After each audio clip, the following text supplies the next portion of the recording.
Hello, bienvenue à tous sur le groupe Révélez votre unicité. Défi 164 sur 365 live. Alors aujourd'hui, j'ai envie de vous parler de toutes ces fois où c'est compliqué,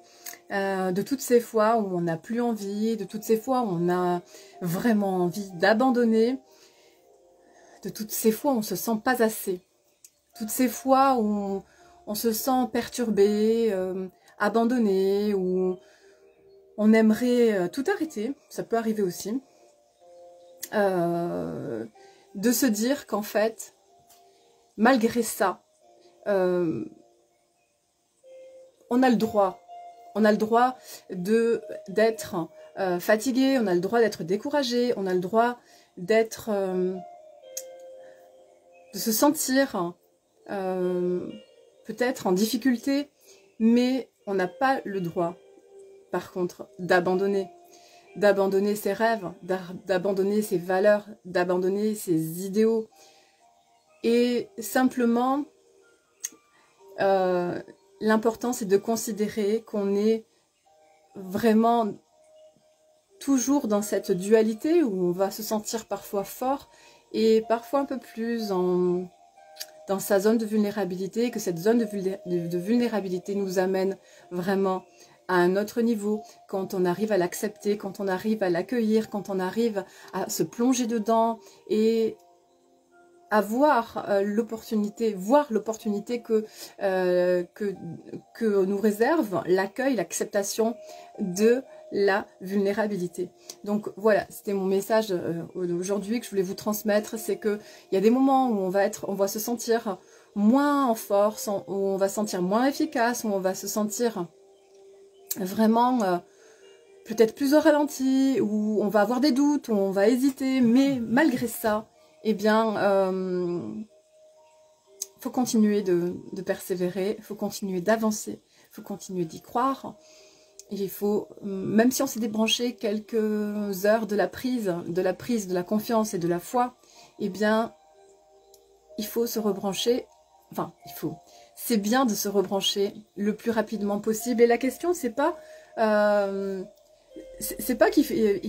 doit jamais nous arriver de nous décourager, mais la véritable question, c'est combien de temps on met pour remonter, combien de temps on met pour remonter en selle, combien de temps on met pour récupérer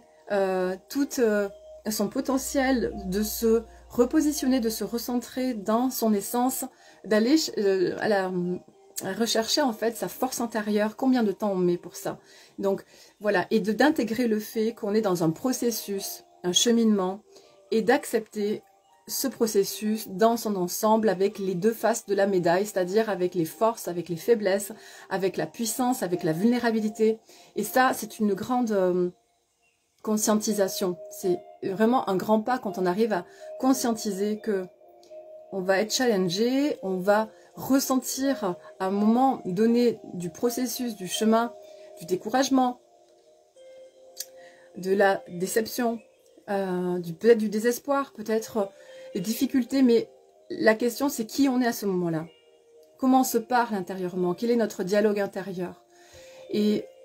est-ce qu'on est observateur de ce qui se passe en nous à ce moment-là, dans ces moments-là. Est-ce qu'on est observateur du spectacle qui se déroule, ou au contraire on plonge tout droit avec ses émotions, avec ses ressentis, avec ce découragement, avec dans sa pleine humanité. Et c'est très bien si on le ressent, de plonger dans sa pleine humanité, dans ces moments où on se sent un peu moins fort et on se sent plus en difficulté. Mais en tout cas, quoi qu'il en soit, l'important c'est de rebondir assez rapidement et d'aller chercher ces outils vraiment personnels, singuliers à soi, qui nous est propre et qui vont nous permettre, ces outils, ces exercices qui vont nous permettre de rebondir le plus rapidement possible, de passer au niveau suivant et de voir en chaque chose et en chaque état, en chaque émotion, une opportunité de croissance, une opportunité de s'apaiser, de guérir certaines blessures ou certains traumas et de passer au niveau suivant. Donc voilà, faire confiance. Donc le message aujourd'hui, c'est accepter cette dualité, accepter ces deux face, ces deux côtés, ces deux faces de la même médaille, c'est-à-dire nos vulnérabilités, nos forces, et faire confiance à son processus personnel. Voilà, je vous souhaite une merveilleuse journée et je vous dis à demain.